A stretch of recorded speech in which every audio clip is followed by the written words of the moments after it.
പിതാവിനും പുത്രനും പരിശുദ്ധാത്മാവിനും സ്തുതി. ആദിയിലെ പോലെ ഇപ്പോഴും എപ്പോഴും സ്തുതി. ആമേൻ. കർത്താവായ ദൈവമേ, അങ്ങേ സ്തുതിക്കുന്നു, വാഴ്ത്തുന്നു, ആരാധിക്കുന്നു. ത്രിയേക ദൈവത്തെ വാഴ്ത്തുന്നു, ആരാധിക്കുന്നു. ഈശോപ്പ, ഇന്ന് ഞങ്ങൾക്ക് നല്ലൊരു പകൽക്കാലം തരികയും നല്ല കാലാവസ്ഥകൾ തന്നനുഗ്രഹിക്കുകയും ചെയ്തതിനായി നന്ദി പറയുന്നു.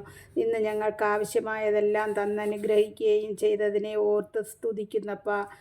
കർത്താവെ, ഇന്ന് അവിടുത്തെ സന്നിധിയിലായിരിക്കാൻ അധിക സമയം തരുന്നതിനായി നന്ദി പറയുന്നു. പ്രഭാതം മുതൽ ഈ രാത്രിയുടെ യാമം വരെ അവിടുത്തെ ചിറകിൻ കീഴിൽ നടത്തിയതിനായി സ്തോത്രം ചെയ്യുന്നു. ഈശോപ്പ, ഞങ്ങളിതാ ഉറങ്ങാൻ പോകുന്നു. ഞങ്ങളുടെ പക്കലോ ഭവനങ്ങളിലോ കാമ്പൗണ്ടുകളിലോ ഒരു അന്ധകാര ശക്തികളോ പൈശാചിക ശക്തികളോ വിഷജന്തുക്കളോ പ്രാണികളോ ഒരു ദുഷ്ടശത്രുക്കളോ ഒരു കവർച്ചക്കാരോ ഒരു അക്രമികളോ കടന്നുകൂടുവാനോ ഉപദ്രവിപ്പാനോ നോട്ടം വയ്ക്കുവാനോ ഇടയാക്കാതെ വണ്ണം അവിടുത്തെ കൃപയാലും അവിടുത്തെ ദൂതഗണങ്ങളെ കൊണ്ടും കോട്ട കെട്ടിയും ഞങ്ങൾക്ക് സംരക്ഷണം തരണം. അപ്പ, നമ്മൾ കിടക്കയിലായിരുന്നു കൊണ്ട് ഒരു വചനഭാഗത്തിൽ നിന്നും കുറച്ച് വാക്കുകൾ വായിക്കാം.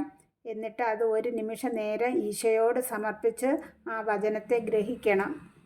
സങ്കീർത്തനങ്ങളുടെ പുസ്തകത്തിൽ നിന്നും 125-ാം അധ്യായം 1 മുതലുള്ള വാക്യങ്ങൾ. കർത്താവിൽ ആശ്രയിക്കുന്നവർ അചഞ്ചലമായി എന്നേക്കും നിലകൊള്ളുന്ന സിയോൻ പർവ്വതം പോലെയാണ്. പർവ്വതങ്ങൾ ജെറുസലേമിനെ ചൂഴ്ന്നു നിൽക്കുന്നത് പോലെ കർത്താവ് ഇന്നും എന്നേക്കും തൻ്റെ ജനത്തെ വലയം ചെയ്യുന്നു. നീതിമാന്മാർക്ക് നിശ്ചയിച്ചിരിക്കുന്ന ദേശത്ത് ദുഷ്ടരുടെ ചെങ്കോൽ ഉയരുകയില്ല.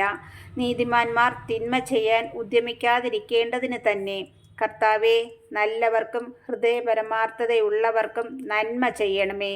എന്നാൽ വക്രതയുടെ മാർഗത്തിലേക്ക് തിരിയുന്നവരെ കർത്താവ് ദുഷ്കർമ്മികളോടുകൂടെ പുറന്തള്ളും. ഇസ്രായേലിൽ സമാധാനം നിലനിൽക്കട്ടെ. ആമേൻ. ഈ വചനം 1 മിനിറ്റ് നേരം ഈശോയോട് സമർപ്പിച്ച് വചനത്തെ ഗ്രഹിക്കണം. എന്നിട്ട് കിടക്കയുടെ 4 ചുറ്റും കുരിശടയാളം വരയ്ക്കണം. അതുപോലെ നെറ്റിത്തടത്തിലും 3 തവണ കുരിശടയാളം വരയ്ക്കണം. ഓരോ കുരിശടയാളം വരയ്ക്കുമ്പോഴും യൂദന്മാരുടെ രാജാവായ നസ്രയേൽക്കാരനായ ഈശോയെ, പെട്ടെന്നുള്ള മരണത്തിൽ നിന്നും ഞങ്ങളെ കാത്തുകൊള്ളണമേ എന്നുള്ള പ്രാർത്ഥന ചൊല്ലണം. കർത്താവെ, ഈ രാത്രിയിൽ ഞങ്ങളെ ആരെയെങ്കിലും ഈ ഭൂമിയിൽ നിന്നും മാറ്റപ്പെടുകയാണെങ്കിൽ ഞങ്ങളെ വിശുദ്ധിയുള്ളവരാക്കി മാറ്റണമേ. ഈശോനാഥ, ഇന്ന് ഈ ഭൂമിയിൽ ഞങ്ങളെ ഏൽപ്പിച്ച ജോലി പൂർത്തിയാക്കി. ആകയാൽ പിതാവിൻ്റെ പക്കൽ ഞങ്ങളെ മഹത്വപ്പെടുത്തണമേ. ഞങ്ങളെ കാക്കുന്ന കാവൽ മാലാഖമാരെ ഞങ്ങളെ കാത്തുകൊള്ളണമേ. അമ്മ മാതാവ് ഞങ്ങൾക്ക് വേണ്ടി എപ്പോഴും ഈശോയോട് പ്രാർത്ഥിക്കുകയും അപേക്ഷിക്കുകയും ചെയ്യണമേ. ആമേൻ.